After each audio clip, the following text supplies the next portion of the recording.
പറഞ്ഞേ ഹല്ലേലൂയ. സന്തോഷത്തോടെ hallelujah, hallelujah. കർത്താവിൻ്റെ ആലയത്തിൽ ഒരു ദിവസം കൂടി കടന്നു വരാൻ ദൈവം തന്ന അനുഗ്രഹത്തിന് നന്ദി പറയാം. ദൈവത്തെ ആരാധിക്കാൻ ഒരുമിച്ച് കൂടുമ്പോൾ കർത്താവിൻ്റെ സ്നേഹം സമൃദ്ധമായിട്ട് നമ്മുടെ മേൽ ഒഴുകുകയാണ്. Hallelujah, hallelujah. ദൈവത്തെ തേടാനായി ദൈവം തന്ന അവസരം ദൈവത്തിൻ്റെ കൃപയാണ്. ഈശോ പറഞ്ഞിട്ടുണ്ട്, എൻ്റെ പിതാവിനാൽ ആകർഷിക്കപ്പെടാതെ ആർക്കും എൻ്റെ അടുത്തേക്ക് വരാൻ സാധിക്കുകയില്ല. അതുകൊണ്ട് പിതാവ് ആകർഷിച്ചതുകൊണ്ടാണ് നമ്മൾ ഇന്ന് ഇവിടെ എത്തിയിരിക്കുന്നത്. ഈശോ വേറൊരിടത്ത് പറഞ്ഞിട്ടുണ്ട്, സ്വർഗത്തിൽ നിന്ന് വരം ലഭിച്ചാൽ അല്ലാതെ, സ്വർഗത്തിൽ നിന്ന് വരം ലഭിച്ചാൽ അല്ലാതെ ആർക്കും. അപ്പോൾ അതുകൊണ്ട് നമുക്ക് ദൈവത്തെ തേടാൻ ഒരാഗ്രഹം തരുന്നത് പോലും ആരാണ്? ദൈവമാണ്. മതബോധന ഗ്രന്ഥം വ്യക്തമായിട്ട് പറയുന്നുണ്ട്, ദൈവത്തെ വിശ്വസിക്കാനുള്ള ഒരു പ്രേരണ പോലും നമുക്ക് ലഭിക്കുന്നത് ദൈവത്തിൽ നിന്നാണ്. അതുകൊണ്ടാണ് വചനം പറയുന്നത്, വിശ്വാസം വഴി കൃപയാലാണ് നാം രക്ഷിക്കപ്പെട്ടത്. അത് നമ്മുടെ പ്രവൃത്തികളുടെ ഫലമല്ല, അത് ദൈവത്തിൻ്റെ ദാനമാണ്. അപ്പോൾ അതുകൊണ്ട് നമ്മൾ ദൈവത്തെ തേടാൻ നമ്മളെ ദൈവം അനുവദിക്കുന്നെങ്കിൽ അത് നമ്മൾ ആഗ്രഹിച്ചതുകൊണ്ടല്ല. അപ്പം നിങ്ങളിന്നിവിടെ വന്നു, നിങ്ങൾ ആഗ്രഹിച്ചതുകൊണ്ട്, നിങ്ങൾ ആഗ്രഹിച്ചു. പക്ഷെ ആഗ്രഹിക്കാൻ ആരാണ് സഹായിച്ചത്? സമറിയാക്കാരിയുടെ കഥ പറഞ്ഞുകൊണ്ട് കാറ്റക്കിസം പറയുന്നുണ്ട്, അവൾ ദാഹിക്കുന്നതിന് മുമ്പ് യേശു ദാഹിച്ചു, അല്ലേ? അവൾ ദാഹിക്കുന്നതിന് മുമ്പ് ആരാണ് ആദ്യം കുടിക്കാൻ തരിക എന്ന് പറഞ്ഞത്? യേശുവാണ്, സമറിയാക്കാരിയല്ല. സമറിയാക്കാരി ദാഹജലം ചോദിക്കുന്നതിന് മുമ്പ് യേശു അവളോട് കുടിക്കാൻ തരിക എന്ന് പറഞ്ഞു. അതിനെക്കുറിച്ച് പറഞ്ഞിട്ട് മതബോധന ഗ്രന്ഥം പറയും, നാം ദാഹിക്കണമെന്ന് അവിടുന്ന് ദാഹിക്കുന്നു, നാം ദാഹിക്കണമെന്ന് അവിടുന്ന് അപ്പോൾ അതുകൊണ്ട് നമ്മൾ ദൈവത്തിൻ്റെ ഒരു ഇടപെടൽ ഉണ്ടായതുകൊണ്ടാണ് നമുക്ക് വരാൻ പറ്റിയത്. അതോർത്ത് കർത്താവിന് നന്ദി പറഞ്ഞേ. ഹല്ലേലൂയ. അപ്പോൾ ദൈവം നമ്മുടെ ഹൃദയങ്ങളിൽ പ്രവർത്തിച്ചു, അപ്പോഴാണ് നമുക്കൊരാഗ്രഹം ഉണ്ടായത്. മാത്രമല്ല, ദൈവം അതിന് അനുകൂലമായ സാഹചര്യങ്ങൾ ഒരുക്കി തന്നു. മാത്രമല്ല, നമുക്ക് ദൈവം ഒരു ശുശ്രൂഷ ഒരുക്കി തന്നു. ഇതെല്ലാ കാര്യങ്ങളും ഒരുമിച്ച് വന്നപ്പോഴാണ്. അതുകൊണ്ട് ദൈവത്തെ തേടാൻ ദൈവം തന്ന അവസരങ്ങൾ ദൈവത്തിൻ്റെ ദാനമായിട്ട് കാണണം. എന്നിട്ട് ദൈവത്തിന് നന്ദി പറയണം. അല്ലാതെ നമ്മൾ ദൈവത്തെ തേടി വന്നു, ഞാൻ പ്രാർത്ഥിക്കാൻ വന്നു, എന്നെ പ്രാർത്ഥിക്കാൻ വരാൻ ദൈവം സഹായിച്ചു, എന്നെ പ്രാർത്ഥിക്കാൻ വരാൻ ദൈവം അനുവദിച്ചു. പറഞ്ഞേ ഹല്ലേലൂയ. അവർക്ക് പറഞ്ഞേ ഹല്ലേലൂയ, ഹല്ലേലൂയ. അപ്പോൾ അതുകൊണ്ട് നമ്മൾ മനസ്സിലാക്കേണ്ട ഒരു സംഗതി, നമുക്ക് ദൈവത്തിൻ്റെ ആ ദൈവത്തെ തേടാൻ ദൈവം തന്ന ഈ ആഗ്രഹത്തിന് നമ്മൾ നന്ദി പറയണമെന്നാണ് ഞാൻ പറഞ്ഞത്. അതുകൊണ്ട് നമുക്ക് പരിശുദ്ധ അമ്മയോട് ചേർന്ന് പ്രാർത്ഥിക്കാം.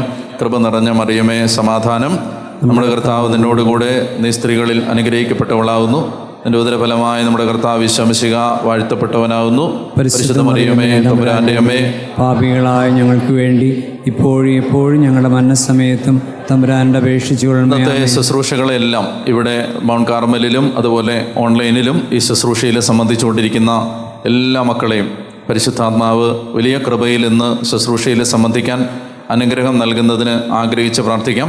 കൃപ നിറഞ്ഞ മറിയമേ, സമാധാനം, നമ്മുടെ കർത്താവ് നിന്നോടുകൂടെ, നീ സ്ത്രീകളിൽ അനുഗ്രഹിക്കപ്പെട്ടവളാവുന്നു, നിന്റെ ഉദരഫലമായ കർത്താവ് ഈശോമിശിഹ വാഴ്ത്തപ്പെട്ടവനാവുന്നു. പരിശുദ്ധ മറിയമേ, തമ്പുരാൻ്റെ അമ്മേ, പാപികളായ ഞങ്ങൾക്ക് വേണ്ടി ഇപ്പോഴും എപ്പോഴും ഞങ്ങളുടെ മരണസമയത്തും തമ്പുരാൻ്റെ അപേക്ഷിച്ചുകൊള്ളണമേ. ആമേൻ. പറഞ്ഞേ ഹല്ലേലൂയ, പറഞ്ഞേ ഹല്ലേലൂയ. ഒരു വചനം വായിക്കാം ഞാൻ ഈ പറഞ്ഞ കാര്യങ്ങളുടെ വെളിച്ചത്തിൽ. അപ്പസ്തോല പ്രവർത്തനം 18-ാമത്തെ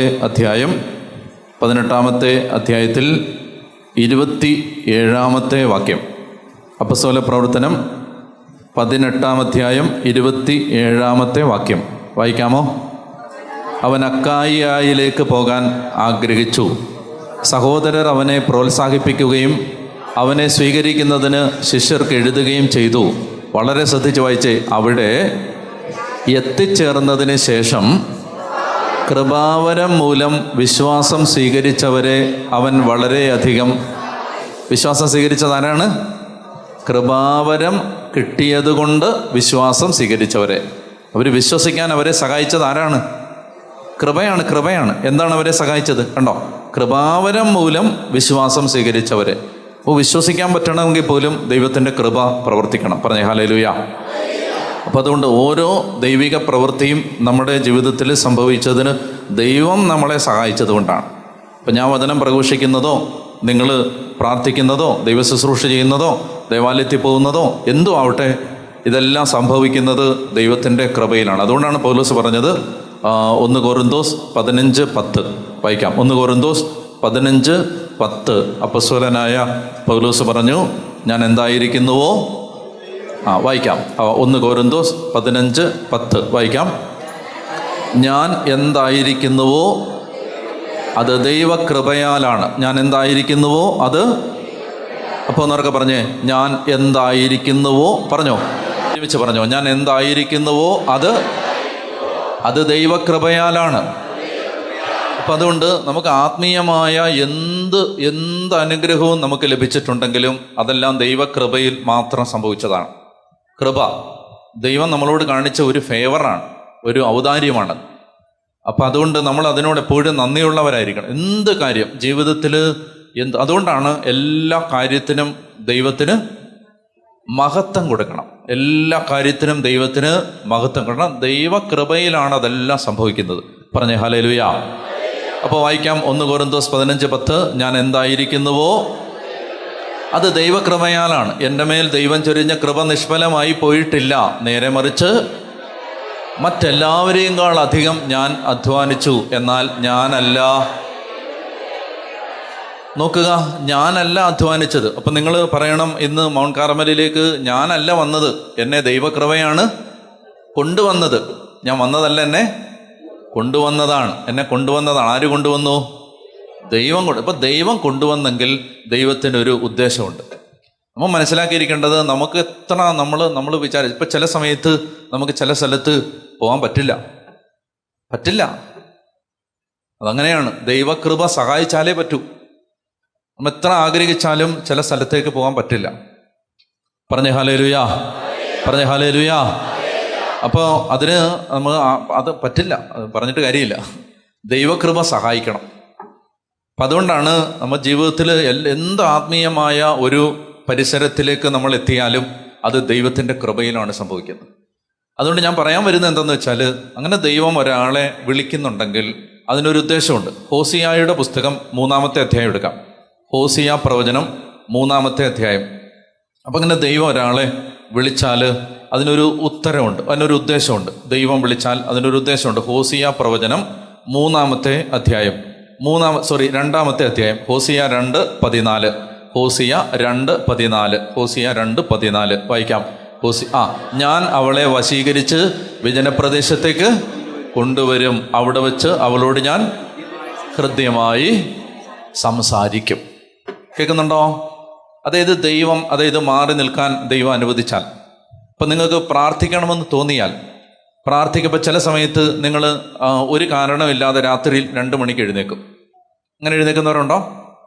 പ്രത്യേകിച്ചൊരു കാരണമൊന്നുമില്ല. വാഷ്റൂമിൽ പോകാൻ വേണ്ടി തോന്നിയിട്ട് എഴുന്നേറ്റല്ല, വിശന്നിട്ട് എഴുന്നേറ്റല്ല, ഞെട്ടി എഴുന്നേറ്റതല്ല, പട്ടി കുരച്ചിട്ട് എഴുന്നേറ്റല്ല, ആരോ വാതിലിൽ തട്ടുന്ന പോലെ തോന്നിയിട്ട് എഴുന്നേറ്റല്ല. ഒരു കാരണമില്ലാതെ പെട്ടെന്ന് അങ്ങോട്ട് എഴുന്നേറ്റിരിക്കുകയാണ്. അങ്ങനെയൊക്കെ എഴുന്നേൽക്കുന്നുണ്ടെങ്കിൽ അതൊരു പ്രേരണയാണ്. എന്താണ് പ്രേരണ? അതെന്തിനാണ് പ്രേരണ? അതങ്ങനെയാണ്. ദൈവം ചിലപ്പോൾ ആ സമയത്തൊക്കെ തട്ടി എഴുന്നേൽപ്പിക്കും. ഏലിയായ ദൈവത്തിൻ്റെ ദൂതൻ തട്ടി ഉണർത്തി. അത് സംഭവിക്കും. ചേട്ടനെ തട്ടി ഉണർത്തും. ആര്? ദൈവദൂതൻ തട്ടി ഉണർത്തും. അത് സംഭവിക്കും. അപ്പം ചില സമയത്ത് ഇങ്ങനെ ഒരു കാരണമില്ലാതെ പെട്ടെന്ന് 2 മണിക്ക് എഴുന്നേൽപ്പിക്കും. പറഞ്ഞേ ഹല്ലേലൂയ. പറഞ്ഞേ ഹല്ലേലൂയ. അപ്പോൾ എന്ത് ചെയ്യണമെന്നറിയാമോ? ആ എഴുന്നേൽപ്പിക്കുന്നുണ്ടെങ്കിൽ അപ്പം തന്നെ ഉള്ളിൽ ആലോചിച്ചോണം, അത് ദൈവം എഴുന്നേൽപ്പിച്ചാണ്. എന്തിനാണെന്നറിയാം? പ്രാർത്ഥിക്കാനായിരിക്കും. ആ പ്രേരണയെ അവഗണിക്കരുത്. അപ്പം തന്നെ പ്രാർത്ഥിക്കണം. അതൊരു 5 മിനിറ്റ് ആണെങ്കിലും അപ്പം തന്നെ പ്രാർത്ഥിക്കണം. അത് സാരമില്ല, ഇനി വെളുപ്പിനെ എഴുന്നേറ്റ് പ്രാർത്ഥിക്കാമെന്ന് വിചാരിച്ചിട്ട് കിടക്കരുത്. അപ്പം തന്നെ എഴുന്നേറ്റോണം. പറഞ്ഞേ ഹല്ലേലൂയ. പറഞ്ഞേ ഹല്ലേലൂയ. അതായത് ഞങ്ങൾ ഈ കോവിഡിൻ്റെ സമയത്ത് സ്വകാര്യതയാണ്, പറയാൻ പാടില്ല, എന്നാലും പറയാം. കോവിഡിൻ്റെ സമയത്ത് ഉച്ചഭക്ഷണം ഇവിടെ ഞാനാണ് വെച്ച് കൊടുക്കുന്നത് എല്ലാവർക്കും. ഉച്ചഭക്ഷണം കുറച്ച് പേരേ ഉള്ളൂ. ഇപ്പം രാവിലെ എല്ലാവരും ഇവിടെ അടുക്കളയിലൊന്നും ആരുമില്ല. അപ്പോൾ കുറച്ച് പേരേ ഉള്ളൂ, ഒരു 8-10 പേര്. പിന്നെ പറമ്പിൽ പണിക്ക് വരുന്നൊരു ചേട്ടനും. ഇത്രയും പേരാണുള്ളത്. അപ്പം രാവിലെ എല്ലാവരും എന്തെങ്കിലുമൊക്കെ കഴിക്കും, വൈകിട്ടും അങ്ങനെ എന്തെങ്കിലുമൊക്കെ കഴിക്കും. ഉച്ചയ്ക്ക് ഭക്ഷണം ഞാൻ വെച്ച് കൊടുക്കും. അപ്പോൾ ഭക്ഷണം കഴിക്കാൻ വേണ്ടി എല്ലാവരും ഞാൻ താമസിക്കുന്ന സ്ഥലത്തേക്ക് വരും. അങ്ങനെ ഒരു 12 മണിയൊക്കെ ആയപ്പോൾ എല്ലാവരും വന്നു. കോവിഡ് സമയമാണ്, വേറെ ആരും ഇവിടെ പുറത്തുനിന്നൊന്നും ആരുമില്ല. അപ്പോൾ ആ സമയത്ത് ഞാൻ ഒരു കറി ഉണ്ടാക്കിക്കൊണ്ടിരിക്കുകയാണ്, അത് തീർന്നിട്ടില്ല. അപ്പം ഞാൻ പറഞ്ഞു, കറി ഉണ്ടാവാൻ ഇച്ചിരി കൂടെ സമയം എടുക്കും, നിങ്ങൾ ധൃതി പിടിക്കരുത്, അവിടെ നിൽക്കാൻ പറഞ്ഞു. അപ്പോൾ പെട്ടെന്ന് എനിക്ക് ഒരു പ്രേരണ വരികയാണ്, പ്രാർത്ഥിക്കാം. അപ്പം ഞാൻ എല്ലാവരോടും പറഞ്ഞു, വേഗം വാ, നമുക്ക് പ്രാർത്ഥിക്കാം. അപ്പം എല്ലാവരും കൂടെ മുറിയുടെ അകത്തേക്ക് കയറി അവിടെ ഇരുന്ന് പ്രാർത്ഥിക്കാൻ തുടങ്ങി. അപ്പം ഞാൻ പിന്നെ ദേഹണ്ണക്കാരനായതുകൊണ്ട് ഇടയ്ക്കിടയ്ക്ക് എനിക്ക് ഇറങ്ങിപ്പോകാം. അപ്പോൾ ഞാൻ ഇടയ്ക്ക് ഇറങ്ങിപ്പോവും, വീണ്ടും തിരിച്ചു വരും, പ്രാർത്ഥിക്കാം. അപ്പോൾ എന്തിനാണ് ഇപ്പോൾ ഈ സമയത്ത് പ്രാർത്ഥിക്കുന്നതെന്ന് അറിഞ്ഞുകൂടാ. അങ്ങനെ പ്രാർത്ഥിച്ചുകൊണ്ടിരിക്കുന്ന സമയത്ത് വേഗം ഇവിടെ ഈ താഴെ ഒരു പണിക്കാരനുണ്ട്. ആ പണിക്കാരൻ പെട്ടെന്ന് വിളിച്ചു പറഞ്ഞു, ഇതാ ഒരു സ്കൂട്ടറിൽ ഒരു ചെറുപ്പക്കാരൻ വന്ന് ദേ ഈ കുഴിയിലേക്ക് മറിഞ്ഞു പോയി എന്ന് പറഞ്ഞു. ഈ കുഴി നിങ്ങൾ കണ്ടിട്ടില്ലെങ്കിൽ പോകുന്നതിന് മുമ്പ് ഒന്ന് കാണുന്നത് നല്ലതാണ്. ഇത് ഗുണ കേവിനേക്കാൾ വലിയ കുഴിയാണ്. അതായത് ഭയങ്കര കുഴിയാണ്, താഴോട്ട് കിടക്കുകയാണ്. അപ്പോൾ ഇപ്പോൾ കുറേയൊക്കെ മണ്ണൊക്കെ ഇട്ട് അതിൻ്റെ സ്ലോപ്പ് കുറഞ്ഞിട്ടുണ്ട്. മറ്റേത് ഭയങ്കര കുഴിയാണ്, കാട് വളർന്ന് കിടക്കുകയാണ്. അപ്പം അതിലേക്ക് ഒരു ചെറുപ്പക്കാരൻ ബൈക്ക് അവിടെ മറിഞ്ഞു വീണു. അവനിങ്ങനെ ഉരുണ്ട് താഴേക്ക് പോകുന്ന കണ്ടു. ഇവർക്ക് ഇതിലേ ഇറങ്ങി പോകാൻ പാടായതുകൊണ്ട് വളഞ്ഞ് മറുവശത്തോടൊരു റോഡുണ്ട്, ആ റോഡ് വഴി രണ്ടുപേര് വേഗം അങ്ങോട്ട് പോയി. അപ്പോൾ പ്രാർത്ഥിപ്പിച്ചത് എന്തിനാന്ന് മനസ്സിലായി. അപ്പം ഞാൻ വേഗം പറഞ്ഞു, ഭക്ഷണമൊക്കെ പിന്നെ കഴിക്കാം. പെട്ടെന്ന് എല്ലാവരും കൂടെ പോയി ആ ചെറുപ്പക്കാരനെ കണ്ടുപിടിക്കും. അങ്ങനെ എല്ലാവരും കൂടെ പോയി കണ്ടുപിടിച്ച് ഒരു പരിക്കുമില്ലാതെ ദൈവം കാത്തു പരിപാലിച്ച് അങ്ങനെ അവന് വന്ന് വേറൊരു അത്ഭുതം ഉണ്ടായി.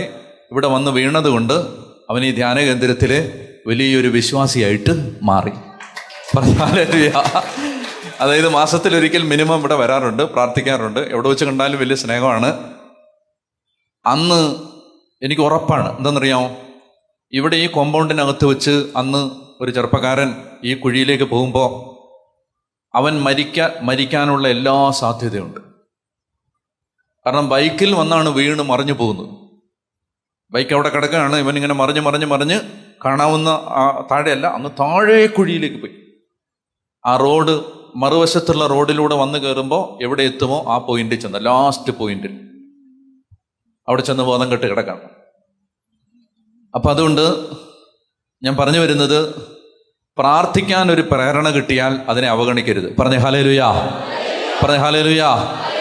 പ്രാർത്ഥിക്കാൻ എപ്പോൾ ഒരു പ്രേരണ കിട്ടിയാലും അതിനെ ബൈപ്പാസ് ചെയ്ത് പോകരുത്. അത് ഏത് സമയത്താണേലും പ്രാർത്ഥിക്കണം. അപ്പം അങ്ങനെ നമ്മളെ പ്രേരിപ്പിക്കുന്നത് ആരാണ്? അത് വായിച്ചേ, ഫിലിപ്പി 2:13 അത് വചനമുണ്ട്. ഫിലിപ്പി 2:13. അങ്ങനെ ആത്മീയ കാര്യങ്ങൾക്ക് പ്രേരിപ്പിക്കുന്നത് ദൈവമാണ്. ഫിലിപ്പി 2:13 വായിക്കാം. എന്തെന്നാൽ, ഉച്ചത്തിൽ വായിക്കണം, എന്തെന്നാൽ തൻ്റെ അഭീഷ്ടമനുസരിച്ച് ഇച്ഛിക്കാനും പ്രവർത്തിക്കാനും നിങ്ങളെ ഉത്തേജിപ്പിക്കുന്നത്. ഹലോ, ആരാണ്? ആ വചനം ഒന്ന് ഉച്ചത്തിൽ വായിച്ചേ. ഫിലിപ്പി 2:13 മറക്കരുത്. ഫിലിപ്പി 2:13. എന്തെന്നാൽ തൻ്റെ അഭീഷ്ടമനുസരിച്ച് ഇച്ഛിക്കാനും പ്രവർത്തിക്കാനും നിങ്ങളെ ഉത്തേജിപ്പിക്കുന്നത് ദൈവമാണ്. ദൈവമാണ്. അപ്പം ദൈവമാണ് പ്രേരിപ്പിക്കുന്നത്. ചിലപ്പോൾ ദൈവം പ്രേരിപ്പിക്കും രാവിലെ എഴുന്നേറ്റ് പ്രാർത്ഥിക്കാൻ. ആ പ്രേരണയെ അവഗണിക്കരുത്. അവഗണിച്ചാൽ എന്താ പ്രശ്നം എന്നറിയാമോ? അവഗണിച്ചാൽ വലിയ നഷ്ടം ഉണ്ടാവും, അനുസരിച്ചാൽ വലിയ നേട്ടം ഉണ്ടാവും. അവഗണിച്ചാൽ അതായത് വലിയൊരു ആത്മീയ കൃപ വെളിപ്പെടാനുള്ളൊരു സമയമായിരിക്കും അത് നഷ്ടപ്പെടും. ആ മോമെന്റിൽ നഷ്ടപ്പെടും. നിങ്ങൾ മനസ്സിലായി, വളരെ ശ്രദ്ധിക്കണം. ആത്മീയ ഉപദേശങ്ങളാണ്. ഒരു മോമെന്റിൽ ദൈവ സാന്നിധ്യം വെളിപ്പെടുമ്പോൾ ആ മോമെന്റിൽ നമ്മൾ അവിടെ ഉണ്ടാവണം. ഉണ്ടെങ്കിലേ പറ്റൂ, ഇല്ലെങ്കിൽ കിട്ടില്ല. അതായത് ഒരു മോമെന്റിൽ ദൈവ സാന്നിധ്യം വെളിപ്പെടുമ്പോൾ ആ മോമെന്റിൽ നമ്മൾ ഉണ്ടാവണം. ഉദാഹരണം, തളർവാദക്കാരനായ ഒരു ചേട്ടൻ 38 കൊല്ലം ബേത്സദ കുളത്തിൻ്റെ കരയിൽ കിടന്നു. 38ാമത്തെ വർഷം യേശു വന്നു. 38-ാമത്തെ വർഷമാണ് യേശു വന്നത്. ഹലോ, എന്നാണ് യേശു വന്നത്? 38. ഈ 38-ാമത്തെ വർഷം ജനുവരി 1-നാണ് യേശു വന്നതെന്ന് വിചാരിക്കുക. 38-ാമത്തെ വർഷം ജനുവരി 1-ന് യേശു വരുമ്പോൾ 37-ാം വർഷം ഡിസംബർ 31-ന് രാത്രി ഈ ചേട്ടൻ ഓട്ടോറിക്ഷ വിളിച്ച് വീട്ടിൽ പോയാൽ ഈ സൗഖ്യം നടക്കത്തില്ല. 37 കൊല്ലം കടന്നു എന്നുള്ളത് ഇവിടെ ന്യായമല്ല. 37 കൊല്ലം ഇവിടെ ഉണ്ടായിരുന്നു എന്നുള്ളത് ഇവിടെ പ്രധാനപ്പെട്ടൊരു ഘടകമല്ല. യേശു വരുമ്പോൾ നീ അവിടെ ഉണ്ടാവണം. പറഞ്ഞേ ഹല്ലേലൂയ. അങ്ങനെ ദൈവം വളരെ മൂർത്തമായി ജീവിതത്തിൽ ഇടപെടുന്ന ചില മൊമെന്റുകളാണ് പ്രാർത്ഥിക്കാൻ തരുന്ന പ്രേരണകൾ. അതിനെ അവഗണിക്കരുത്. ആ മോമെന്റിൽ ദൈവം വരുന്ന സമയമാണ്. അതാണ് ആത്മാവ്. മനസ്സിലായോ? ശരീരത്തിന് ഇത് മനസ്സിലാവില്ല, മനസ്സിന് ഇത് മനസ്സിലാവില്ല, ആത്മാവിന് മനസ്സിലാവും. മനസ്സിലായോ? പറഞ്ഞേ ഹല്ലേലൂയ. പറഞ്ഞേ ഹല്ലേലൂയ. നമ്മൾ കാണാത്തത് പലതും പട്ടി കാണും. നമ്മൾ കാണാത്തത് പലതും പട്ടി കാണും, അല്ലേ? പട്ടി രാത്രിയിലൊക്കെ 2 മണിക്ക് 3 മണിക്കൊക്കെ പട്ടി കുരയ്ക്കുന്നതാണ്. നമ്മൾ എഴുന്നിട്ട് ടോർച്ചൊക്കെ അടിച്ച് നോക്കുമ്പോൾ പട്ടി ഇങ്ങനെ നിൽക്കുന്ന മാത്രമേ നമുക്ക് കാണൂ, വേറെ ഒന്നും കാണാനില്ല. മനസ്സിലായോ? പട്ടി ഇങ്ങനെ നിൽക്കുകയാണ് 3 മണിക്ക്. നമ്മൾ ടോർച്ചൊക്കെ അടിച്ച് എല്ലായിടത്തും നോക്കി, ആരെയും കാണാനില്ല. പറഞ്ഞേ ഹല്ലേലൂയ. പക്ഷെ ഒന്നും കാണാതെ പട്ടി കുരയ്ക്കത്തില്ല. അപ്പൊ നിങ്ങൾ വിചാരിക്കുക എന്താണ് ഭൂതപ്രേത പിശാചുക്കളെ കുറിച്ചൊന്നല്ല ഞാൻ പറയുന്നത്. എന്തോ ഒരു ജീവി അതിലെ ചാടി, അത് നമ്മൾ കണ്ടില്ല. ആര് കണ്ടു? പട്ടി കണ്ടു എന്ന് പറഞ്ഞ പോലെയാണ്. നമ്മൾ കാണാത്തത് പട്ടി കാണുമെന്ന് പറഞ്ഞാൽ നമുക്ക് മണക്കാൻ പറ്റാത്തത് പട്ടി മണക്കുമെന്ന്. അതുകൊണ്ട് പോലീസ് പട്ടിയെ കൊണ്ടിരുന്നു. മനസ്സിലായി? കള്ളനെ പിടിക്കാൻ. നമുക്ക് പിടിക്കാൻ പറ്റാത്തത് പട്ടിക്ക് പിടിക്കാൻ പറ്റും എന്ന് പറഞ്ഞതുപോലാണ് ശരീരത്തിനും മനസ്സിനും ദൈവം വരുമ്പോൾ അത് മനസ്സിലാവില്ല. ആർക്ക് മനസ്സിലാവും? ആത്മാവിന് മനസ്സിലാവും. ആത്മാവിന് മനസ്സിലാവുമ്പോൾ ആത്മാവ് എന്ത് ചെയ്യും? പ്രേരണകൾ തരും. ആ പ്രേരണകളെ അവഗണിക്കരുത്. അവഗണിച്ചാൽ വലിയ നഷ്ടം ഉണ്ടാവും, അനുസരിച്ചാൽ വലിയ നേട്ടം ഉണ്ടാവും. അപ്പൊ അതുകൊണ്ട് വായിക്കാം ഫിലിപ്പി 2:13. വചനം മറക്കരുത്. ഫിലിപ്പി 2:13 വായിക്കാം. തൻ്റെ അഭീഷ്ടമനുസരിച്ച് ഇച്ഛിക്കാനും പ്രവർത്തിക്കാനും നിങ്ങളെ ഉത്തേജിപ്പിക്കുന്നത് ആരാണ്? ദൈവം. തൻ്റെ അഭീഷ്ടമനുസരിച്ച് ഇച്ഛിക്കാനും പ്രവർത്തിക്കാനും നിങ്ങളെ ഉത്തേജിപ്പിക്കുന്നത് ദൈവമാണ്. അപ്പോൾ ഒരു കുരിശിൻ്റെ വഴി നടത്താൻ പ്രേരണ കിട്ടിയാൽ അപ്പം അതനുസരിച്ചോണം. അന്നേരം ലോജിക്കൊന്നും നോക്കരുത്. അയ്യോ ഇപ്പം 3 മണിയാണല്ലോ, അത് ഓർക്കരുത്. ഇപ്പം ഭയങ്കര നട്ടുച്ച വെയിലാണല്ലോ, അതൊന്നും ഓർക്കരുത്. അയ്യോ ഇത് അസമയാണല്ലോ, അത് ഓർക്കരുത്. ആത്മാവിൽ ഒരു പ്രേരണ കിട്ടിയാൽ അതിനെ അനുസരിക്കണം. അതുകൊണ്ട് അങ്ങനെ പ്രേരിപ്പിക്കുന്ന ദൈവമാണ് നമ്മളെ ഇവിടെ എത്തിച്ചിരിക്കുന്നത്. അതുകൊണ്ട് ആ ദൈവത്തെ അനുസരിക്കണം. അതുകൊണ്ട് ഒന്നാമത്തെ കാര്യം, അതുകൊണ്ട് നമ്മൾ ഇന്ന് ഈ ആലയത്തിലായിരിക്കുമ്പോൾ ദൈവം എന്നെ ഇവിടെ എത്തിച്ചതാണ്. ഞാൻ നിന്നതല്ല, ദൈവം എന്നെ നിർത്തിയതാണ്. ഞാൻ നേടിയതല്ല, ദൈവം എല്ലാം തന്നതാണ്. ഞാൻ വന്നതല്ല, ദൈവം എന്നെ കൊണ്ടുവന്നതാണ്. ഞാൻ പ്രാർത്ഥിച്ചതല്ല, ദൈവം എന്നെ സഹായിച്ചതാണ്. പറഞ്ഞേ ഹല്ലേലൂയ. അപ്പൊ അതുകൊണ്ട് ദൈവം പറയുകയാണ്, അവിടെ വെച്ച് ഞാൻ അവളോട് ഹൃദ്യമായി സംസാരിക്കും. ഞാൻ അവളെ വശീകരിച്ച് ഒരു വചനപ്രദേശത്തേക്ക് കൊണ്ടുവരും. അവിടെ വെച്ച് ഞാൻ അവളോട് ഹൃദ്യമായി സംസാരിക്കും. ശ്രദ്ധിച്ച് കേൾക്കുക. ഇന്ന് മൗണ്ട് കാർമലിൽ നിങ്ങൾ എത്തുമ്പോൾ, ഇന്ന് ദൈവം നിങ്ങളെ ഇവിടെ കൊണ്ടുവന്നത്, നിങ്ങളോട് ദൈവം സംസാരിക്കും. ആമേൻ. ദൈവം നിങ്ങളോട് സംസാരിക്കും. ദൈവം നിങ്ങളോട് സംസാരിക്കും. ദൈവത്തിൻ്റെ സ്വരമാണ്, ദൈവത്തിൻ്റെ സ്വരം. അപ്പൊ ദൈവം സംസാരിക്കുമ്പോൾ അതിനെ അവഗണിക്കരുത്. ദൈവം സംസാരിക്കുന്നതിനെ നിസ്സാരമാക്കരുത്. ഹെബ്രായ ലേഖനം 3-ാം അധ്യായം പെട്ടെന്ന് എടുക്കാം. ഹെബ്രായ ലേഖനം 3-ാം അധ്യായം വചനം പറയുന്നുണ്ട്, അവൻ്റെ സ്വരം കേൾക്കുമ്പോൾ നിന്റെ ഹൃദയം കഠിനമാക്കരുത്. അവൻ്റെ സ്വരം കേൾക്കുമ്പോൾ അത് അവനാണ് സംസാരിക്കുന്നത് എന്ന് മറന്നു പോകാൻ പാടില്ല. ഹെബ്രായ ലേഖനം 3-ാം അധ്യായം 14-15 ഹെബ്രായർ 3:14-15 വായിക്കാം. ഇന്ന് എന്ന് വിളിക്കപ്പെടുന്ന ദിവസം എന്തെന്നാൽ നമ്മുടെ ആദ്യ വിശ്വാസത്തെ അവസാനം വരെ മുറുകെ പിടിക്കുമെങ്കിൽ മാത്രമേ നാം ക്രിസ്തുവിൽ പങ്കുകാരാകുകയുള്ളൂ. ഇപ്രകാരം പറയപ്പെട്ടിരിക്കുന്നു, ഇന്ന് നിങ്ങൾ അവൻ്റെ സ്വരം ശ്രവിക്കുമ്പോൾ എതിർപ്പിൻ്റെ കാലത്തെന്ന പോലെ നിങ്ങളുടെ ഹൃദയം കഠിനമാക്കരുത്. ഇന്ന് നിങ്ങൾ അവൻ്റെ സ്വരം കേൾക്കുമ്പോൾ എതിർപ്പിൻ്റെ കാലത്തെന്നതുപോലെ നിങ്ങളുടെ ഹൃദയം കഠിനമാക്കരുത്. ഹല്ലേലൂയ. ഇന്ന് നിങ്ങൾ അവൻ്റെ സ്വരം കേൾക്കുമ്പോൾ എതിർപ്പിൻ്റെ കാലത്തെന്നതുപോലെ ഹൃദയം കഠിനമാക്കരുത്. 16 ദൈവത്തിൻ്റെ സ്വരം ശ്രവിച്ചിട്ടും ചിലരെല്ലാം എതിർപ്പ് കാണിച്ചില്ലേ? മോശയുടെ നേതൃത്വത്തിൽ ഈജിപ്തിൽ നിന്ന് പുറത്തു വന്നവരല്ലേ അവരുമായല്ലേ അവർ 40 വർഷം മല്ലടിച്ചത്. അവരുടെ ശരീരങ്ങളല്ലേ പാപമൂലം മരുഭൂമിയിൽ നിബദിച്ചത്. അനുസരണക്കേട് കാണിച്ചവരോടല്ലേ ഒരിക്കലും തൻ്റെ വിശ്രമത്തിലേക്ക് പ്രവേശിക്കുകയില്ലെന്ന് അവിടുന്ന് ആണയിട്ട് പറഞ്ഞത്. നിങ്ങൾ കേൾക്കാൻ സന്നദ്ധരാണെങ്കിൽ ഞാനൊരു രഹസ്യം പറയാം. കേൾക്കാമോ? ഹൃദയം തുറന്നാലേ മനസ്സിലാവൂ. ഈ പാരഗ്രാഫിൽ ഒരു പ്രധാനപ്പെട്ട കാര്യം പറഞ്ഞു തരികയാണ്. പ്രധാനപ്പെട്ട കാര്യം ഹൃദയം തുറന്ന് കേൾക്കണം. അതായത് ഇവിടെ പറയുകയാണ്, 13ാമത്തെ വാക്യത്തിൽ പറയുകയാണ്, നമ്മുടെ ആദ്യ വിശ്വാസത്തെ ഫെബ്രുവരി 3:14 പറയുകയാണ്. എന്തെന്നാൽ നമ്മുടെ ആദ്യ വിശ്വാസത്തെ അവസാനം വരെ മുറുകെ പിടിക്കുമെങ്കിൽ മാത്രമേ നാം ക്രിസ്തുവിൽ പങ്കുകാരാവുകയുള്ളൂ. അപ്പോൾ വളരെ ശ്രദ്ധിച്ച് കേൾക്കുക. ആദ്യ വിശ്വാസത്തെ അവസാനം വരെ മുറുകെ പിടിച്ചാലേ ക്രിസ്തുവിൽ പങ്കുകാരാവുകയുള്ളൂ.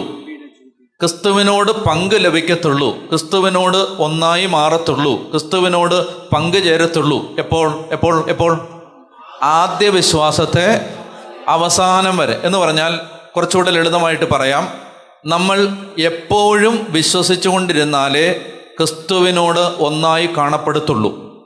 ഞാൻ എന്താ പറഞ്ഞേ? മറന്നുപോയി. എപ്പോഴും വിശ്വസിച്ചുകൊണ്ടിരുന്നാലേ ക്രിസ്തുവിനോട് ഒന്നായി കാണപ്പെടുകയുള്ളൂ. ക്രിസ്തുവിനോട് ഒന്നായി കാണപ്പെടണമെങ്കിൽ ആദ്യ വിശ്വാസത്തെ അവസാനം വരെ മുറുകെ പിടിക്കണം. അതായത് കണ്ടിന്യൂസ് ആയിട്ട് വിശ്വസിച്ചുകൊണ്ടിരിക്കണം. എപ്പോഴും വിശ്വസിക്കണം. വിശ്വാസം സജീവമായി നിലനിർത്തണം. ശ്രദ്ധിച്ചു കേൾക്കുക. വിശ്വാസം സജീവമായി നിലനിർത്തണം. എന്തിന്? ക്രിസ്തുവിനോട് ഒന്നായി കാണപ്പെടണമെങ്കിൽ.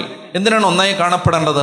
നിങ്ങൾ എന്നിൽ വസിക്കുമെങ്കിൽ നിങ്ങൾ ധാരാളം ഫലം പുറപ്പെടുവിക്കും. ധാരാളം ഫലം പുറപ്പെടുവിക്കണമെങ്കിൽ യേശുവിനോട് ഒന്നായി കാണപ്പെടണം. നിങ്ങൾ എന്നിൽ വസിക്കുകയും എൻ്റെ വാക്കുകൾ നിങ്ങളിൽ നിലനിൽക്കുകയും ചെയ്യുന്നെങ്കിൽ ഇഷ്ടമുള്ളത് ചോദിച്ചു കൊള്ളുക, നിങ്ങൾക്ക് ലഭിക്കും. ഇഷ്ടമുള്ളത് ലഭിക്കണമെങ്കിലും യേശുവിനോടൊത്ത് വസിക്കണം. അപ്പോൾ യേശുവിനോട് ഒന്നായി കാണപ്പെടണമെങ്കിൽ അതിനുള്ള മാർഗം എന്താണ്? കണ്ടിന്യൂസ് ആയിട്ട് വിശ്വസിച്ചുകൊണ്ടേയിരിക്കണം. കണ്ടിന്യൂസ് ആയിട്ട് വിശ്വസിച്ചുകൊണ്ടിരിക്കണമെങ്കിൽ അതിനെന്താണ് മാർഗം? വിശ്വാസം സജീവമായിട്ട് നിൽക്കണം. ശ്രദ്ധിച്ചു കേൾക്കുക. ഇന്നലത്തെ തീ ഇന്നത്തെ ചാരമാണ്. ഞാൻ എന്താ പറഞ്ഞേ?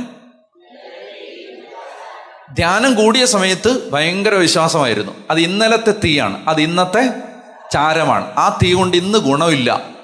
ഇന്ന് ഗുണമുണ്ടാകണമെങ്കിൽ ഇന്ന് തീ കത്തണം. ഇന്ന് തീ കത്തണമെങ്കിൽ ഇന്ന് വിശ്വാസം ഉണ്ടാവണം. ഇന്ന് വിശ്വാസം ഉണ്ടാകണമെങ്കിൽ എന്താ വഴി? ഇന്നും നാളെയും മറ്റന്നാളും അവസാനം വരെ വിശ്വാസം സജീവമായി നിലനിൽക്കാൻ എന്താണ് വഴി? റോമർ 10:17 വായിക്കാം. റോമർ 10:17. വിശ്വാസം എങ്ങനെയാണ് സജീവമായി നിലനിൽക്കുന്നത്? ആകയാൽ വിശ്വാസം കേൾവിയിൽ നിന്നും, കേൾവി ക്രിസ്തുവിനെ കുറിച്ചുള്ള പ്രസംഗത്തിൽ നിന്നും. ആകയാൽ വിശ്വാസം കേൾവിയിൽ നിന്നും, കേൾവി ക്രിസ്തുവിനെ കുറിച്ചുള്ള പ്രസംഗത്തിൽ നിന്നും. അതായത് വിശ്വാസം, വളരെ ശ്രദ്ധ കേൾക്കണം. ഇങ്ങോട്ട് നോക്കിയേ, ഒന്നുകൂടെ പറയാം. ശ്രദ്ധിക്കാത്ത ചേച്ചിക്ക് വേണ്ടി ഞാൻ ഒന്നുകൂടെ പറയുകയാണ്. അതായത് യേശുവിനോട് ഒന്നായി കാണപ്പെടണം. എന്തിനാണ് യേശുവിനോട് ഒന്നായി കാണപ്പെടുന്നത്?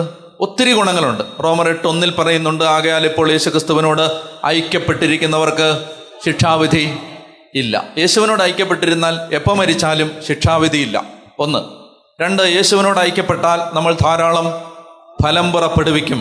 3, യേശുവിനോട് ഒന്നായി മാറിയാൽ നമുക്ക് ഇഷ്ടമുള്ളത് ചോദിച്ചു കൊള്ളുക, ദൈവം അത് നമുക്ക് തരും. ശ്രദ്ധിച്ചേ, ഹല്ലേലൂയ. അപ്പം അങ്ങനെ യേശു ക്രിസ്തുവിനോട് ഐക്യപ്പെട്ട് ജീവിക്കണം. ഐക്യപ്പെട്ട് ജീവിക്കണമെങ്കിൽ അതിനൊരു വഴി ഞാൻ പറഞ്ഞിരുന്നു. എന്താണ് ആ വഴി? ആദ്യ വിശ്വാസത്തെ അവസാനം വരെ മുറുകെ പിടിക്കണം. എന്ന് പറഞ്ഞാൽ എന്താണ് അർത്ഥം? എപ്പോഴും വിശ്വസിച്ചുകൊണ്ടേയിരിക്കണം. എപ്പോഴും ബൈബിളിൽ ചോദിക്കുവാൻ നിങ്ങൾക്ക് ലഭിക്കും, അന്വേഷിക്കുവാൻ കണ്ടെത്തും, മുട്ടുവിൻ തുറക്കപ്പെടും എന്നതിൻ്റെ ശരിക്കുള്ള അർത്ഥം ഞാൻ പറഞ്ഞിട്ടുണ്ടായിരുന്നു. എന്താണ്? ചോദിക്കുക എന്ന് പറഞ്ഞാൽ ഒരിക്കൽ ചോദിക്കാന്നല്ല. Keep on asking, keep on knocking, keep on seeking. Continuous ആയിട്ട് എപ്പോഴും വിശ്വാസം എപ്പോഴും ഇങ്ങനെ നിലനിൽക്കണം. ചോദിച്ചുകൊണ്ടേയിരിക്കണം, അന്വേഷിച്ചുകൊണ്ടേയിരിക്കണം, മുട്ടിക്കൊണ്ടേയിരിക്കണം, വിശ്വസിച്ചുകൊണ്ടേയിരിക്കണം. മനസ്സിലായോ? ഒരിക്കൽ വിശ്വസിച്ചാൽ പോരാ. വൺസ് സേവ്ഡ് ഓൾവേസ് സേവ്ഡ് അല്ല. ഒരിക്കൽ വിശ്വസിച്ചു അല്ല, നിരന്തരം ആദ്യ വിശ്വാസത്തെ അവസാനം വരെ മുറുകെ പിടിക്കണം. എപ്പോഴും വിശ്വാസത്തിൽ സജീവമായിട്ട് നിൽക്കണം. മാത്രമല്ല ഈ എഫേസോസ് 6 പറയുന്നുണ്ട്, എഫേസോസ് 6 വിശ്വാസത്തിന്റെ എന്തെടുക്കാനാ പറയുന്നത്? വിശ്വാസത്തിന്റെ വായിക്കും. എഫേസോസ് 6 പറഞ്ഞിട്ടുണ്ട്. 10, 11, 12, 12 വായിച്ചാൽ കാണുമായിരിക്കും. എഫേസോസ് 6 കർത്താവിലെ അവിടുത്തെ ശക്തി. അത് താഴോട്ട് വായിച്ചേ, താഴോട്ട് സാത്താന്റെ കൂടെ അടുത്ത വാക്യം. സത്യം കൊണ്ട് അതിനു മുമ്പ് ദൈവത്തിന്റെ എല്ലാ ആയുധങ്ങളും സത്യം കൊണ്ട് അരമുറുക്കി നീതിയുടെ കവചം ധരിച്ച്. 14 സത്യം കൊണ്ട് അരമുറുക്കി നീതിയുടെ കവചം ധരിച്ച് ഉറച്ചു നിൽക്കുവിൻ. സമാധാന സുവിശേഷത്തിനുള്ള ഒരുക്കമാകുന്ന പാദരക്ഷകൾ ധരിക്കുവിൻ. സർവോപരി ദുഷ്ടന്റെ ജ്വലിക്കുന്ന കുരമ്പുകളെ കെടുത്തുന്നതിന് നിങ്ങളെ ശക്തരാക്കുന്ന വിശ്വാസത്തിന്റെ പരിച. വിശ്വാസത്തിന്റെ പരിച ശ്രദ്ധിക്കുക. വിശ്വാസത്തിന്റെ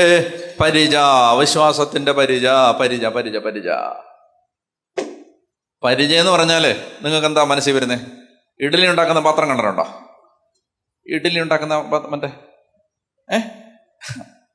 അതുപോലെ ഒരാള് ഈ പട്ടാളക്കാരൻ ഇങ്ങനെ അതുപോലെ ഒരെണ്ണം പിടിച്ച് ഇങ്ങനെ നിൽക്കത്തില്ലേ, കണ്ടിട്ടുണ്ടോ?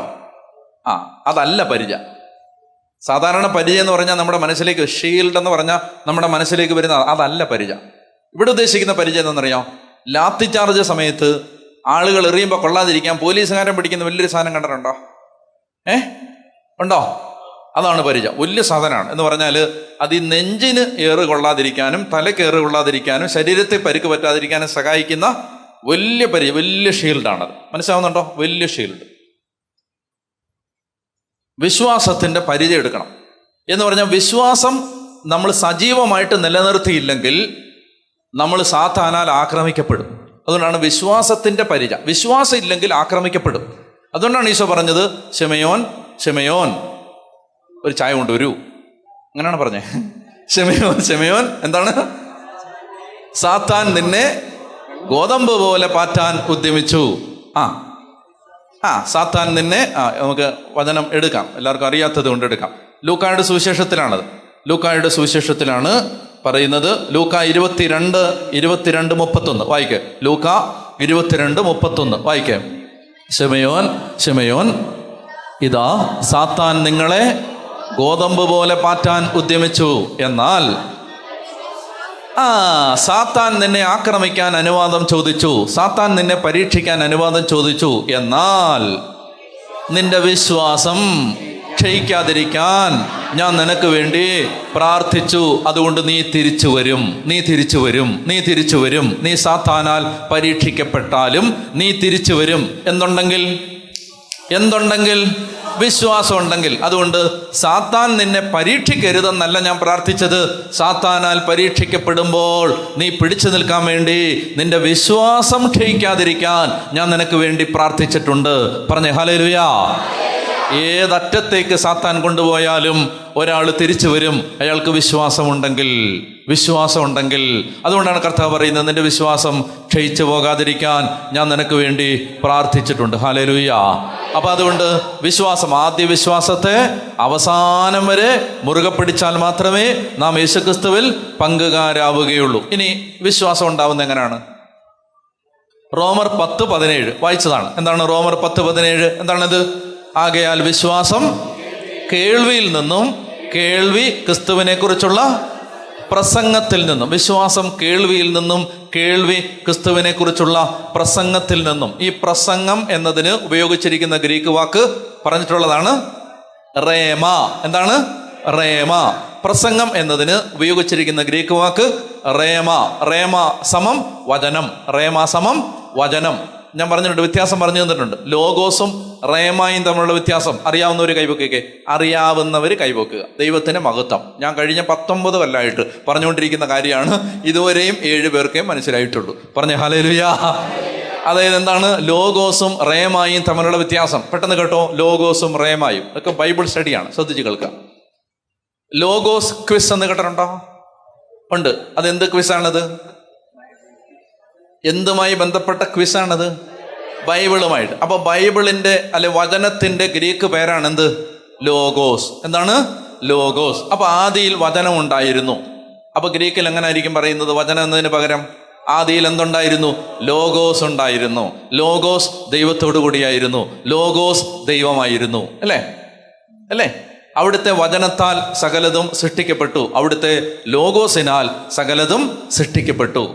അവിടുത്തെ വചനം സ്വർഗത്തിൽ നിത്യമായി സ്ഥിതി ചെയ്യുന്നു. അവിടുത്തെ ലോഗോസ് സ്വർഗത്തിൽ നിത്യമായി. അപ്പൊ വചനത്തിന് ഉപയോഗിക്കുന്ന ഗ്രീക്ക് വാക്ക് പറയൂ, ലോഗോസ്. എന്നാൽ ഗ്രീക്കില് വചനം എന്ന് നമ്മൾ മലയാളത്തിൽ വായിക്കുന്ന ഭാഗങ്ങളിൽ ലോഗോസ് എന്ന് മാത്രമല്ല, ചില സ്ഥലത്ത് വേറൊരു വാക്ക് ഉപയോഗിച്ചിട്ടുണ്ട്. അതേതാണ്? അതാണ് റേമ. RHEMA, റേമ. ആ വാക്കെന്ന് പറഞ്ഞേ. രമയല്ല, റേമ. പറഞ്ഞേ, റേമ. അപ്പോ എന്താണ്? വചനം എന്ന മലയാള തർജ്ജമയ്ക്ക് ഗ്രീക്ക് ബൈബിളിൽ ഉപയോഗിക്കുന്ന 2 വാക്കുകളാണ്. ഒന്ന്, എല്ലാവരും പറയണം, ഒന്ന് ലോഗോസ്, 2 റേമ. പറഞ്ഞേ ഹല്ലേലൂയ. അപ്പൊ ഇനി അറിയേണ്ടത് എന്താണ് ലോഗോസ്, എന്താണ് റേമ? രണ്ടിന്റെയും മലയാള അർത്ഥം എന്താണ്? വചനം എന്നാണ്. അപ്പൊ ഇനി വചനത്തിന് ബൈബിളിൽ പലയിടങ്ങളിലും ചിലയിടത്ത് ലോഗോസ് എന്നും ചിലയിടത്ത് റേമ എന്ന് ഉപയോഗിച്ചിരിക്കുന്നു. ലോഗോസ് എന്ന് ഉപയോഗിച്ചിരിക്കുന്നത് ഞാൻ പറഞ്ഞു, ആദിയിൽ വചനം ഉണ്ടായിരുന്നു, വചനം ദൈവത്തോടു കൂടിയായിരുന്നു. വചനം അവിടെ ഉപയോഗിച്ചിരിക്കുന്ന വാക്ക് ലോഗോസ്. എന്നാൽ വ്യത്യാസം നിങ്ങൾക്ക് മനസ്സിലാവും. ഞാൻ വേറൊരു സ്ഥലത്ത് റേമ എന്ന് ഉപയോഗിച്ചിരിക്കുന്ന എവിടാണെന്ന് പറയാം. ശ്രദ്ധിച്ച് കേൾക്കുക. റേമ എന്ന് ഉപയോഗിച്ചിരിക്കുന്നത് മനുഷ്യൻ, മത്തായി 4:4, മനുഷ്യൻ അപ്പം കൊണ്ട് മാത്രമല്ല ജീവിക്കുന്നത്, ദൈവത്തിൻ്റെ നാവിൽ നിന്ന് പുറപ്പെടുന്ന വചനം. ഉപയോഗിക്കേണ്ട വാക്ക് ലോഗോസ് എന്നായിരുന്നു, പക്ഷെ ലോഗോസ് എന്നല്ല ഉപയോഗിച്ചിരിക്കുന്നത്. അതിന് പകരം ഉപയോഗിച്ചിരിക്കുന്നത് റേമ എന്നാണ്. വചനം എന്ന് മലയാളത്തിൽ എഴുതിയിരിക്കുന്നു, ഗ്രീക്കിൽ ഉപയോഗിച്ചിരിക്കുന്ന വാക്ക് റേമ എന്നാണ്. റേമ. ഇനി എഫെസോസ് 6 നമ്മൾ വായിക്കുന്നുണ്ട്, ദൈവവചനം 6:17, ദൈവവചനമാകുന്ന ആത്മാവിൻ്റെ വാൾ എടുക്കുവിൻ. ദൈവവചനമാകുന്ന ആത്മാവിൻ്റെ വാൾ എടുക്കുവിൻ. അവിടെ ഉപയോഗിച്ചിരിക്കുന്ന ലോഗോസ് അല്ല, പിന്നെന്താണ്? റേമ. പറഞ്ഞേ ഹല്ലേലൂയ. പറഞ്ഞേ ഹല്ലേലൂയ. അവിടെ ഉപയോഗിച്ചിരിക്കുന്ന വാക്ക് റേമ എന്ന് പറയുന്ന വാക്കാണ്. ഇനി ശ്രദ്ധിച്ചേ, ഇങ്ങോട്ട് നോക്കി, എല്ലാവരും നോക്കിയേ. അപ്പൊ എന്താണ് റേമ? റേമ എന്ന് പറഞ്ഞാൽ ബൈബിളിലെ ഈ വാക്യങ്ങൾ നമ്മോട് വ്യക്തിപരമായി സംസാരിക്കുമ്പോൾ ആ വചനത്തെ വിളിക്കുന്ന പേരാണ് റേമ. ബൈബിളിലെ ഒരു വാക്യം നമ്മോട് വ്യക്തിപരമായി സംസാരിക്കുമ്പോൾ, ആ വാക്യം എനിക്കുള്ളതാണെന്ന് എനിക്ക് തോന്നുമ്പോൾ, ആ വചനം എന്നോട് വ്യക്തിപരമായി മിണ്ടിയതാണെന്ന് എനിക്ക് മനസ്സിലാകുമ്പോൾ അതിനെ വിളിക്കുന്ന പേരാണ് റേമ. അപ്പൊ നമ്മൾ ബൈബിള് വായിക്കേണ്ടത് ലോഗോസ് കണ്ടെത്താനല്ല, റേമ കണ്ടെത്താനാണ്. പിടികിട്ടുന്നുണ്ടോ? വചനം വായിക്കുന്നത് നമ്മോട് സംസാരിക്കാനാണ്. ഇപ്പൊ ചില വാക്യങ്ങൾ നമ്മോട് സംസാരിക്കും. ഉദാഹരണത്തിന്, ഭാര്യയ്ക്ക് സൗന്ദര്യം കുറഞ്ഞു പോയി എന്ന് പറഞ്ഞ് ഭാര്യ ഉപേക്ഷിക്കാനിരിക്കുന്ന ഒരു ഭർത്താവ് ഭാര്യ ഉപേക്ഷിക്കാനുള്ള കാരണം എന്താണ്? ഭാര്യയ്ക്ക് സൗന്ദര്യമില്ല. അദ്ദേഹം മറ്റു പലരുടെയും ഭാര്യമാരെ നോക്കുമ്പോൾ അവർക്ക് ഭയങ്കര സൗന്ദര്യം, അദ്ദേഹത്തിൻ്റെ ഭാര്യയ്ക്ക് സൗന്ദര്യമില്ല. അപ്പൊ സൗന്ദര്യമില്ല, എൻ്റെ ഭാര്യ കൊള്ളത്തില്ല എന്ന് വിചാരിച്ച് ഭാര്യയോട് സ്നേഹം നഷ്ടപ്പെട്ട മനുഷ്യൻ വചനം വായിക്കുന്ന സമയത്ത് അദ്ദേഹത്തോട് ഒരു വചനം സംസാരിച്ചു. ആ വചനം ഏതാണ്?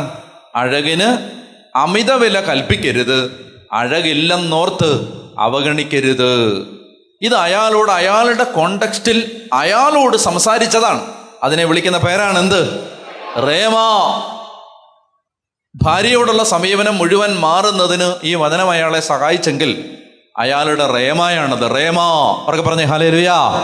ഒന്ന് വലതുകരം ഉയർത്തി ഉച്ചത്തിൽ പറഞ്ഞേ ഹല്ലേലൂയ, ഹല്ലേലൂയ.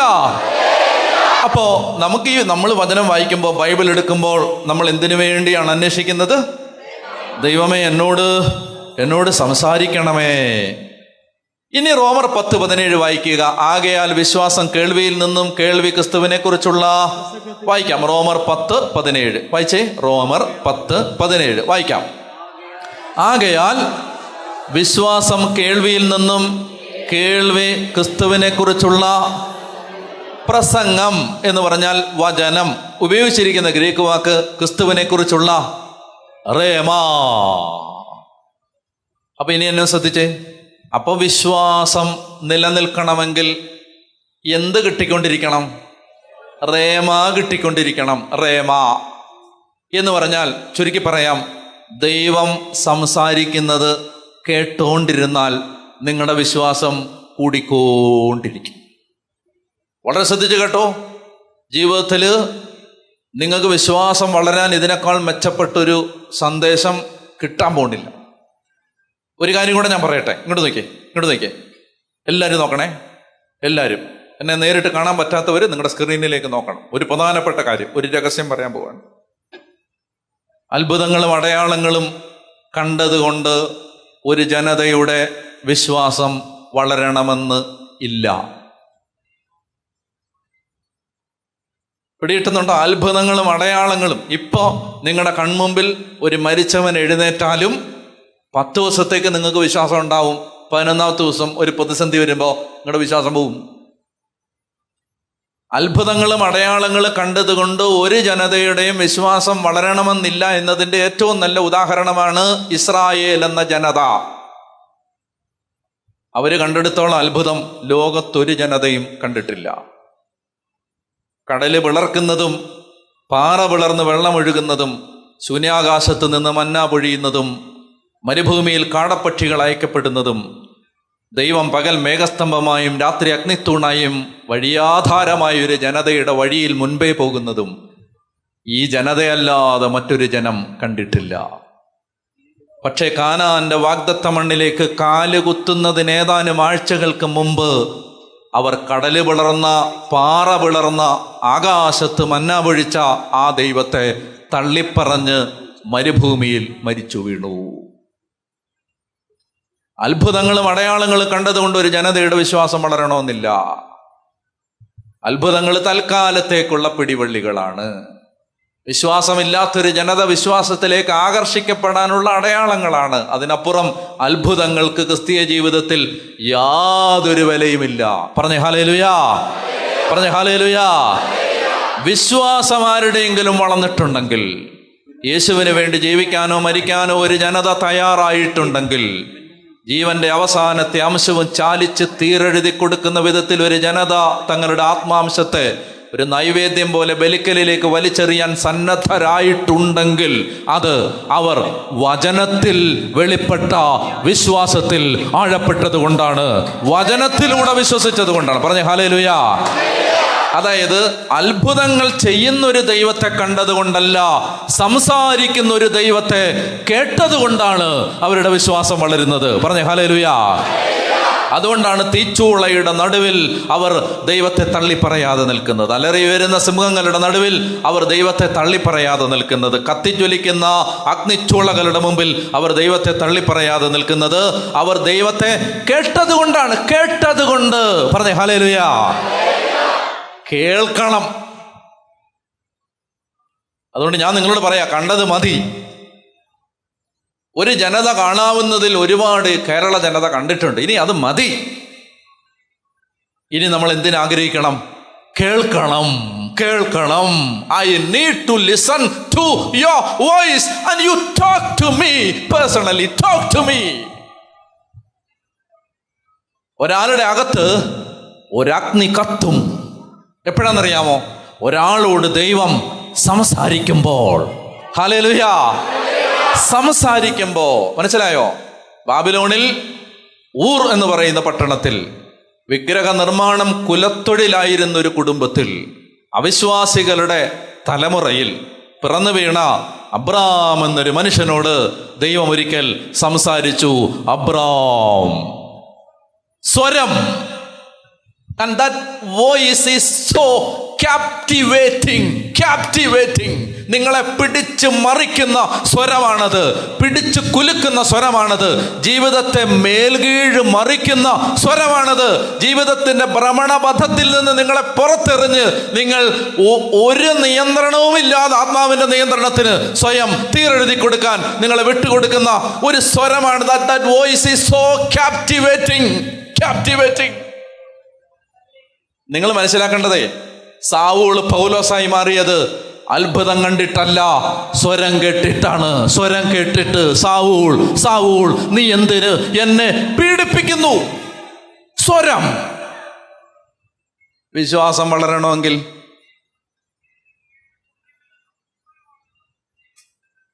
അത്ഭുതങ്ങൾ വേണം, വേണ്ടെന്നല്ല, വേണം. ഒരു ത്രില്ലൊക്കെ ഉണ്ടാവാൻ കുറച്ച് അത്ഭുതമൊക്കെ ഉള്ള നല്ലതാ. പക്ഷെ ആ ത്രില്ല് ഒത്തിരി നാളുണ്ടാവില്ല, ഉണ്ടാവില്ല. മനസ്സിലായോ? ഈ വിശ്വാസം സജീവമായിട്ട് ലൈവായിട്ട് നിൽക്കണമെങ്കിൽ അതിനൊരു വഴിയേ ഉള്ളൂ. എന്താണെന്നറിയോ? കേട്ടോണ്ടിരിക്കണം. അപ്പൊ ദൈവം സംസാരിക്കും. ആത്മാവിൽ ഇങ്ങനെ ദൈവത്തിന്റെ സ്വരം വന്നുകൊണ്ടേയിരിക്കും. ദൈവം നയിക്കും. അതാണ് വിശ്വാസം വളർത്തുക. അപ്പൊ നിങ്ങളുടെ ആദ്യ ഹെബ്രായർ 3 തിരിച്ചു വരാം. നിങ്ങളുടെ ആദ്യ വിശ്വാസത്തെ അവസാനം വരെ മുറുകെ പിടിക്കുമെങ്കിൽ മാത്രമേ നിങ്ങൾ ക്രിസ്തുവിൽ വായിക്കേ ഹെബ്രായർ 3:14. ഒരിക്കൽ എടുത്ത് വായിച്ച വചനം പിന്നെ എടുക്കാൻ എന്താ എത്ര പ്രയാസം? ഒരിക്കൽ എടുത്ത് വായിച്ചത് ഹെബ്രായർ 3:14 വായിക്കേ. എന്തെന്നാൽ നമ്മുടെ ആദ്യ വിശ്വാസത്തെ അവസാനം വരെ മുറുകെ പിടിക്കുമെങ്കിൽ മാത്രമേ നാം ക്രിസ്തുവിൽ പങ്കുകാരാവുകയുള്ളൂ. പറഞ്ഞേ ഹല്ലേലൂയാ, പറഞ്ഞേ ഹല്ലേലൂയാ.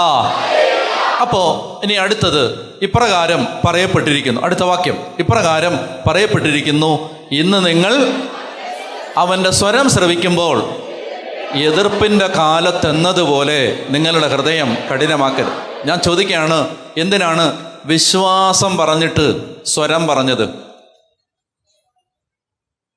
വിശ്വാസത്തിന്റെ കാര്യം പറഞ്ഞിട്ട് തൊട്ടടുത്ത വാക്യത്തിൽ എന്തിനാണ് സ്വരം കേൾക്കുന്ന കാര്യം പറഞ്ഞത്? പറയൂ. ഇത് പറഞ്ഞില്ലെങ്കിൽ നിങ്ങളെ ഞാൻ തല്ലും. പറയൂ. അതല്ലേ ഞാൻ പറഞ്ഞുകൊണ്ടിരുന്നേ. ഈ വിശ്വാസം വളരണമെങ്കിൽ അവന്റെ സ്വരം അതുകൊണ്ടാണ് അടുത്ത വാക്യത്തിൽ പറഞ്ഞിരിക്കുന്നത്. കണ്ടോ? ഇന്ന് നിങ്ങൾ അവന്റെ സ്വരം കേൾക്കുമ്പോൾ വായിച്ചേ. ഇന്ന് നിങ്ങൾ അവന്റെ സ്വരം കേൾക്കുമ്പോൾ എതിർപ്പിന്റെ കാലത്തെന്നതുപോലെ നിങ്ങളുടെ ഹൃദയം കഠിനമാക്കരുത്. അടുത്ത വാക്യം, ദൈവത്തിന്റെ സ്വരം ശ്രവിച്ചിട്ടും ചിലരെല്ലാം എതിർപ്പ് കാണിച്ചില്ലേ? മോശയുടെ നേതൃത്വത്തിൽ ഈജിപ്തിൽ നിന്ന് പുറത്തു വന്നവരല്ലേ അവരുമായല്ലേ അവർ 40 സംവത്സരം മല്ലടിച്ചത്? അവരുടെ ശരീരങ്ങളല്ലേ പാപമൂലം മരുഭൂമിയിൽ നിബദിച്ചത്? അനുസരണക്കേട് കാണിച്ചവരോടല്ലേ ഒരിക്കലും തൻ്റെ വിശ്രമത്തിലേക്ക് പ്രവേശിക്കുകയില്ലെന്ന് അവിടുന്ന് ആണയിട്ട് പറഞ്ഞത്? അങ്ങനെ അവിശ്വാസം നിമിത്തമാണ് അവർക്ക് പ്രവേശിക്കാൻ സാധിക്കാതെ വന്നതെന്ന് നാം കാണുന്നു. അവിശ്വാസം നിമിത്തമാണ് വാഗ്ദത്ത നാട്ടിലേക്ക് അവർക്ക് പ്രവേശിക്കാൻ പറ്റാതെ പോയത്. അവിശ്വാസം ഉണ്ടായത് എങ്ങനെയാണ്? അവർ ദൈവത്തിൻ്റെ സ്വരം കേൾക്കാത്തത് കൊണ്ടാണ്. എഴുന്നേക്കാം. അതുകൊണ്ട് നമ്മൾ വചനം പഠിക്കുമ്പോൾ നമുക്ക് ഹൃദയം തുറന്ന് പ്രാർത്ഥിക്കാൻ പോവാണ്. ദൈവമേ, ഈ വചനം എന്നോട് സംസാരിക്കുമ്പോൾ അങ്ങയുടെ സ്വരം കേൾക്കാൻ എന്നെ സഹായിക്കണമേ. ഇതിനെത്ര പേർ ആഗ്രഹിക്കുന്നു? ഒന്ന് വലതുകരം ഉയർത്തുക. ഞാൻ എൻ്റെ ദൈവത്തിൻ്റെ സ്വരം കേൾക്കാൻ ആഗ്രഹിക്കുന്നു. ഞാൻ നിങ്ങളോട് പറയട്ടെ, റോമർ 8:14 ദൈവാത്മാവിനാൽ നയിക്കപ്പെടുന്നവരെല്ലാം ദൈവത്തിൻ്റെ. എങ്ങനെയാണ് ദൈവാത്മാവ് നയിക്കുന്നത്? ദൈവം സംസാരിച്ചാണ്. ദൈവത്തിൻ്റെ സ്വരം തന്നുകൊണ്ടാണ്. അത് പ്രേരണകളാവാം, തോന്നലുകളാവാം, ദൈവം നയിക്കുന്ന അവസരങ്ങളാവാം, ചില വ്യക്തികളിലൂടെ സംസാരിക്കുന്നതാവാം, ബാലാമിൻ്റെ കാര്യത്തിലാണെങ്കിൽ കഴുതയിലൂടെ സംസാരിക്കുന്നതാവാം. ദൈവം സംസാരിച്ചാണ് ദൈവം നയിക്കുന്നത്. ഞാൻ എന്താ പറഞ്ഞേ? ദൈവം നയിക്കുന്നത് എങ്ങനെയാണ്? സംസാരിച്ചാണ് ദൈവം നയിക്കുന്നത്. ദൈവം നയിക്കുന്നത് സംസാരിച്ചിട്ടാണ്. അങ്ങനെ സംസാരിക്കുമ്പോഴാണ് ദൈവാത്മാവിനാൽ നയിക്കപ്പെടുന്നവർ. അങ്ങനെ ദൈവത്തിൻ്റെ പുത്രന്മാരാണ്. അവർക്ക് ഭയമില്ല. നിങ്ങളെ വീണ്ടും ഭയത്തിലേക്ക് നയിക്കുന്ന അടിമത്തത്തിൻ്റെ ആത്മാവിനെ അല്ല, പുത്രസ്വീകാര്യത്തിൻ്റെ ആത്മാവിനെയാണ് നിങ്ങൾ കൈക്കൊണ്ടിരിക്കുന്നത്. ഈ ആത്മാവ് മൂലമാണ് ആബാ പിതാവേ എന്ന് വിളിക്കാൻ. മനസ്സിലാവുന്നുണ്ടോ? അതായത് ഈ സ്വരം കേൾക്കുന്നതിൽ നിന്നാണ് ദൈവത്തെ ആബാ പിതാവേ എന്ന് വിളിക്കാൻ പറ്റുന്നത്. ഒറ്റ കാര്യം ഉണ്ടാകാവൂ. നിങ്ങളിന്ന് കൈതാത്തിട്ടോ, എന്നിട്ട് എന്നെ നോക്കിയോ, കൈതാത്തിട്ടോ, എന്നെ നോക്കിയോ, ഇങ്ങോട്ട് നോക്കിയേ. അതായത് ഇപ്പം ഇവിടെ വെച്ച് നിങ്ങൾ ആഗ്രഹിക്കുന്നോ, എനിക്ക് ദൈവത്തിൻ്റെ സ്വരം കേൾക്കണം, എനിക്ക് ദൈവത്തിൻ്റെ സ്വരം കേൾക്കണം, എനിക്ക് ദൈവത്തിൻ്റെ സ്വരം കേൾക്കണം. എനിക്ക് പിശാചിൻ്റെ സ്വരമല്ല, എനിക്ക് ദൈവത്തിൻ്റെ സ്വരം. എനിക്ക് ലോകത്തിൻ്റെ സ്വരമല്ല, എനിക്ക് ദൈവത്തിൻ്റെ സ്വരം കേൾക്കണം. മക്കളെ എന്ന് വിളിച്ചുകൊണ്ടുള്ള ആ അഭിസംബോധന നിങ്ങൾ മറന്നുപോയോ? വചനം ചോദിക്കുകയാണ്, നിങ്ങൾ മറന്നുപോയോ? ദൈവത്തിൻ്റെ സ്വരങ്ങൾ ഞാൻ പറയുന്നത് എന്തെന്നറിയാമോ? അതായത് ഈ ലോകം പറഞ്ഞ ഒരുപാട് കാര്യങ്ങൾ വിശ്വസിച്ച് മടുത്തുപോയവരാണ് നാം. ലോകം പറഞ്ഞ ഒരുപാട് കാര്യങ്ങൾ വിശ്വസിച്ച് മരവിച്ചു പോയവരാണ്, ഡിപ്രഷനിലായി പോയവരാണ് നാം. എൻ്റെ പ്രിയ സഹോദരി സഹോദരന്മാരെ, ദൈവത്തിൻ്റെ സ്വരം കേൾക്കണം. ദൈവം സംസാരിക്കുമ്പോൾ അത് കേൾക്കണം. വചനത്തിലൂടെ സംസാരിക്കുന്ന ദൈവം, മറ്റു മനുഷ്യരിലൂടെ സംസാരിക്കുന്ന ദൈവം, അനേക ആളുകളിലൂടെ സംസാരിക്കുന്ന, സാഹചര്യങ്ങളിലൂടെ സംസാരിക്കുന്ന ദൈവം, പ്രധാനമായിട്ടും ഈ തിരുവചനത്തിലൂടെ ദൈവം സംസാരിക്കുമ്പോൾ എൻ്റെ ദൈവമേ എനിക്കത് കേൾക്കാൻ പറ്റണം. ഈശോയുടെ അടുത്ത് സമാധാനമായിട്ടിരിക്കുമ്പോൾ ഓരോ പ്രഭാതത്തിലും അവിടുത്തെ സ്വരം കേൾക്കാൻ പറ്റണം. അവിടുന്ന് നയിക്കുന്ന അനുഭവം കിട്ടണം. വലിയൊരു അനുഗ്രഹം, ഒരു അഭിഷേകം പരിശുദ്ധാത്മാവ് തരും. ആത്മാവിൻ്റെ വലിയൊരു നിറവ് ദൈവം തരും. അപ്പോൾ നമുക്ക് ആഗ്രഹിക്കണം, ഇപ്പം ആഗ്രഹിക്കണം, ഇവിടെ ഇരുന്നുകൊണ്ട് ആഗ്രഹിക്കണം. ഒരാൾ പോലും വെറുതെ നിൽക്കരുത്. അല്പസമയം പ്രാർത്ഥിക്കാൻ പോവാണ്. കണ്ണടച്ചോ, ഇനി ആരെയും ശ്രദ്ധിക്കരുത്. അടുത്ത് നിൽക്കുന്ന ഒരു 10 പേര് നിങ്ങളുടെ സ്വരം കേട്ടാലും ലജ്ജിക്കരുത്. 20 പേര് നിങ്ങളുടെ സ്വരം കേട്ടാലും ലജ്ജിക്കരുത്. കീബോർഡിൻ്റെ സ്വരമോ മൈക്കിലൂടെ വരുന്ന സ്വരങ്ങളോ അല്ല നിങ്ങളുടെ പ്രാർത്ഥനയെ നിയന്ത്രിക്കേണ്ടത്. നിങ്ങൾ സ്വതന്ത്രമായി പ്രാർത്ഥിച്ചുകൊണ്ടേയിരിക്കണം. സ്തുതിക്കാം. ഹല്ലേലൂയ. യേശുവേ സ്തുതിക്കും. ആരാധന ആരാധന ആരാധന ആരാധന ആരാധന ആരാധന ആരാധന ആരാധന ആരാധന ആരാധന ആരാധന ആരാധന ആരാധന ആരാധന ആരാധന ആരാധന ആരാധന ആരാധന സ്തുതിക്കുന്നു സ്തുതിക്കുന്നു സ്തുതിക്കുന്നു സ്തുതിക്കുന്നു യേശുവേ സ്തുതിക്കുന്നു സ്തുതിക്കുന്നു സ്തുതിക്കുന്നു സ്തുതിക്കുന്നു യേശുവേ ആരാധന ആരാധന ആരാധന ആരാധന. അങ്ങനെ എല്ലാ അർത്ഥത്തിലും അയാളൊരു പൂജ്യമായിട്ട് മാറിക്കഴിഞ്ഞപ്പോൾ അയാൾ ആടുകളെ മേയിച്ച് ദൈവത്തിൻ്റെ മലയായ ഹോറേബിൽ എത്തിച്ചേർന്നു. ഒരു മനുഷ്യൻ്റെ തലവര ദൈവം തിരുത്തി എഴുതാൻ പോകുന്നത് അയാൾ ഒരു അഗ്നിയെ നേരിടുമ്പോഴാണ്, ഒരു തീയുടെ മുമ്പിൽ എത്തുമ്പോഴാണ്. വഴിമുട്ടി നിൽക്കുന്ന ഏതൊരു മനുഷ്യൻ്റെയും, ജീവിതത്തിൻ്റെ നാൽക്കവലകളിൽ പകച്ചു നിൽക്കുന്ന ഏതൊരു മനുഷ്യൻ്റെയും, വഴി കാണാതെ ഉഴറുന്ന ഏതൊരു മനുഷ്യൻ്റെയും, ഗതികിട്ടാതെ അലയുന്ന ഏതൊരു പാഴ്ജന്മത്തിൻ്റെയും പ്രതീകമാണ് മോശ. അയാളുടെ തലവര മാറുന്നത് അയാൾ ഒരു അഗ്നിയെ നേരിടുമ്പോഴാണ്. ഇത് നശിപ്പിക്കുന്ന അഗ്നിയല്ല, ഇത് നിന്നെ ഉയർത്തുന്ന അഗ്നിയാണ്. ഇത് നിന്നെ നശിപ്പിക്കുന്ന അഗ്നിയല്ല, ഇത് നിന്റെ തല ഉയർത്തി നിൽക്കാൻ നിന്നെ സഹായിക്കുന്ന അഗ്നിയാണ്. ഹല്ലേലൂയ.